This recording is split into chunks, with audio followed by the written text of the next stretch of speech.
ಮಳೆಗಾಲ, ಮಳೆ ಜೋರು ಬರ್ತಾ ಉಂಟು. ಬಾಬಾ ಹೇಳ್ತಾರೆ ಮಳೆಗಾಲದಲ್ಲಿ ಅಖಂಡ ತಪಸ್ಸು ಮಾಡಿ ಅಂತ. ಆದರೆ ಇಲ್ಲಿ ಮಳೆಗಾಲದಲ್ಲಿ ಒಂದು ಕಡೆಯಿಂದ ಇನ್ನೊಂದು ಕಡೆ ಹೋಗುವುದೇ ಒಂದು ಕಷ್ಟ ಕೆಲಸ. ಮುಖ್ಯವಾಗಿ ಸಂಗಮ ಯುಗದಲ್ಲಿ ಸುಖ, ಶಾಂತಿ, ಪವಿತ್ರತೆ, ಆನಂದ ಇದೆಲ್ಲದರ ಆಸ್ತಿಯೂ ಕೂಡ ನಮಗೆ ಈ ಸಂಗಮದಲ್ಲಿಯೇ ಸಿಗ್ತದೆ. ಈ ಸಂಗಮದಲ್ಲಿ ನಾವು ಯಾವ ಒಂದು ಅನುಭೂತಿಯನ್ನು ಮಾಡ್ತೇವೋ ಅದರ ಆಧಾರದಲ್ಲಿ ಸತ್ಯುಗದ ಪದವಿ ನಿಶ್ಚಯವಾಗಿರ್ತದೆ. ಈಗ ನಮಗೆ ಪರಮಾತ್ಮ ಸಾಕಷ್ಟು ಸ್ವಮಾನಗಳನ್ನು ಕೊಟ್ಟಿದ್ದಾರೆ. ಈಗ ನಾನೀಗ ನಿಮ್ಮ ಹತ್ರ ಕೇಳೋದು, ಒಬ್ಬೊಬ್ಬರು ಒಂದೊಂದು ಸ್ವಮಾನವನ್ನು ಹೇಳಿದರೆ ನಮಗೆ ಅದು ಒಂದು ಚೇಂಜಸ್ ಆಗುತ್ತೆ. ಒಂದು ಸ್ವಮಾನ ಹೇಳ್ಬೋದಾ? ಪರಮಾತ್ಮ ಕೊಟ್ಟಿರುವಂಥ ಒಂದು ಸ್ವಮಾನ ಸಂತುಷ್ಟಮಣಿ. ಶಾರದಕ್ಕ ಒಂದು ಸ್ವಮಾನ ಹೇಳಿ, ಒಂದು ಭಗವಂತ ಕೊಟ್ಟಿರುವಂಥ ಸ್ವಮಾನ. ಪ್ರತಿದಿನ ನಮಗೆ ಸ್ವಮಾನವನ್ನು ಕೊಡ್ತಾರೆ. ಮಲ್ಲಿಕಕ್ಕ ಒಂದು ಸ್ವಮಾನ ಹೇಳಿ. ನೀವೀಗ ಯೋಗ ಮಾಡುವಾಗ ಆತ್ಮಶಕ್ತಿಶಾಲಿಯಾಗಿದೆ. ಅಕ್ಕ ಅವರು ಒಂದು ಸ್ವಮಾನ ಹೇಳಿ. ಈಗ ಸೂರಜ್ಬಾಯಿ ಅವ್ರ ಕ್ಲಾಸ್ 1 ಗಂಟೆ ಕ್ಲಾಸ್ ಇದ್ದಾಗ ಅವರು ಸ್ವಮಾನದ ಬಗ್ಗೆ ಚಿಂತನೆ ಮಾಡುವುದು ಬಿಟ್ಟರೆ ಬೇರೆ ಏನನ್ನೂ ಹೇಳುವುದಿಲ್ಲ. ಅವರು ಹೇಳುವಂಥ ಮುಖ್ಯ ಸ್ವಮಾನ ಅಂದರೆ ಮಾಸ್ಟರ್ ಸರ್ವಶಕ್ತಿವಾನ್ ಆತ್ಮನಾಗಿದ್ದೇನೆ. ಅವರ ಯಾವುದೇ ಎಲ್ಲಿಯೇ ಕ್ಲಾಸ್ ಮಾಡಿ ಆ ಸ್ವಮಾನ ಬಿಟ್ಟು ಆಚೆ ಈಚೆ ಹೋಗುವುದಿಲ್ಲ. ಒಂದು ಸ್ವಮಾನ ಹೇಳಿ. ನೀವು ವಾಣಿ ಕೇಳ್ತೀರಲ್ಲ, ಅದು ವರದಾನದಲ್ಲಿ ಲಾಸ್ಟಿಗೆ ಒಂದಿರುತ್ತಲ್ಲ, ಭವ ಅಂತ ಹೇಳ್ತಾರಲ್ಲ, ಅದು ಅದರ ಹಿಂದಿನ ಶಬ್ದ ಏನಿದೆಯಲ್ಲ ಅದು ವರದಾನ. ಹೇಳಿ, ಒಂದೇ. ನೀವು ಯೋಗ ಮಾಡುವಾಗ ಯಾವ ಒಂದು ಸ್ವಮಾನವನ್ನು ಇಟ್ಟುಕೊಂಡು ಯೋಗ ಮಾಡ್ತೀರಿ? ಶಾಂತ ಸ್ವರೂಪ ಆತ್ಮ.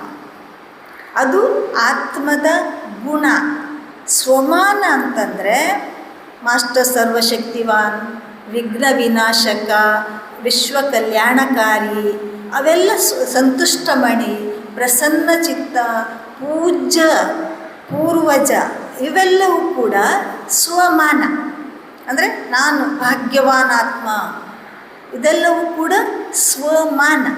ಈ ಯಾವಾಗ ನಾನು ಈಗ ಉದಾಹರಣೆಗೆ ಯಾರೋ ಒಂದು ದೊಡ್ಡ ಆಫೀಸರ್ ಇರ್ತಾರೆ, ಅವರಿಗಿರ್ತದೆ ನಾನು ಎಷ್ಟು ದೊಡ್ಡ ಆಫೀಸರು ಅಂದರೆ ಅವರಿಗೆ ಅದನ್ನು ಯಾವತ್ತೂ ಅವ್ರು ಮರೆಯುವುದಿಲ್ಲ. ನಾನು ಇಂಥ ಇಷ್ಟು ದೊಡ್ಡ ಆಫೀಸರು, ನನಗೆ ಇಷ್ಟು ಜವಾಬ್ದಾರಿ ಇದೆ, ಇಷ್ಟು ಕರ್ತವ್ಯ ಇದೆ ಅಂತ ಅವರು ಆ ರೀತಿಯಲ್ಲಿ ವಿಚಾರ ಮಾಡ್ತಾರೆ. ಅದೇ ರೀತಿ ಸರ್ವಶಕ್ತಿವಂತ ಪರಮಾತ್ಮ ಅವನ ಎಲ್ಲ ಯಾವ ಶಕ್ತಿಗಳಿದ್ದಾವೆ ಅದಕ್ಕೆಲ್ಲ ನಮ್ಮನ್ನು ಮಾಸ್ಟರ್ ಮಾಡಿದ್ದಾರೆ. ಸ್ವಮಾನ ಸಂತುಷ್ಟಮಣಿಯಾಗಿರ್ಬೋದು, ಪ್ರಸನ್ನ ಚಿತ್ತ ಇರ್ಬೋದು, ಮೊನ್ನೆ ಸ್ವದರ್ಶನ ಚಕ್ರಧಾರಿ. ಈಗ ನನ್ನನ್ನು ನಾನು ನೋಡಿಕೊಳ್ಳುವಂಥದ್ದು ಚಕ್ರಧಾರಿ. ಅಲ್ಲಿ 4 ನಮಗೆ ಅಲಂಕಾರಗಳಿದೆ. ಯಾವುದು? ವಿಷ್ಣುವಿನ ಕೈಯಲ್ಲಿ 4 ಅಲಂಕಾರ ಇದೆ. ಯಾವುದದು? ಶಂಖ, ಚಕ್ರ, ಗದಾ, ಪದ್ಮ. ಶಂಖ ಅಂತಂದರೆ ಏನು? ಅದ್ರ ಕೆಲಸ ಏನು?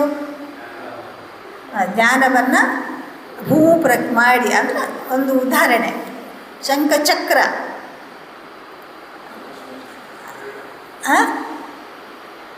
ಚಕ್ರ ಇಲ್ಲಿ ಚಕ್ರ ಅಂತ ಯಾವುದಕ್ಕೆ ಹೇಳ್ತಾರೆ? ಸ್ವದರ್ಶನ. 4 ಯುಗ ಸೇರಿ ಸಂಗಮ ಯುಗ, ಅದು ಚಕ್ರ. ಮತ್ತು 3ನೇದು ಯಾವುದು? ಗದ. ಯಾರು ತಲೆ ಹೊಡೆಯುವುದು ಗದೆಯಿಂದ? ತಲೆ ಹೊಡೆಯುವುದಲ್ಲ, ವಿಜಯಾತ್ಮ. ನೋಡಿ, ಈಗ ಅವರಿಗೆ ಸ್ವಮಾನದ ಒಂದು ಕಲ್ಪನೆ ಬಂತು. ನಾನು ವಿಜಯಾತ್ಮ. ಮಾಯಿಯ ಮೇಲೆ ಗದಾ ಪ್ರಹಾರ ಮಾಡಿ ಅದರ ಮೇಲೆ ನಾವು ವಿಜಯ ಆಗುವಂಥದ್ದು. ಪದ್ಮ, ಅದರ ಉದ್ದೇಶ ಏನು? ಅದರ ಒಂದು ಸಿಂಬಲ್ ಏನು? ಗುಣಧರ್ಮ ಏನು?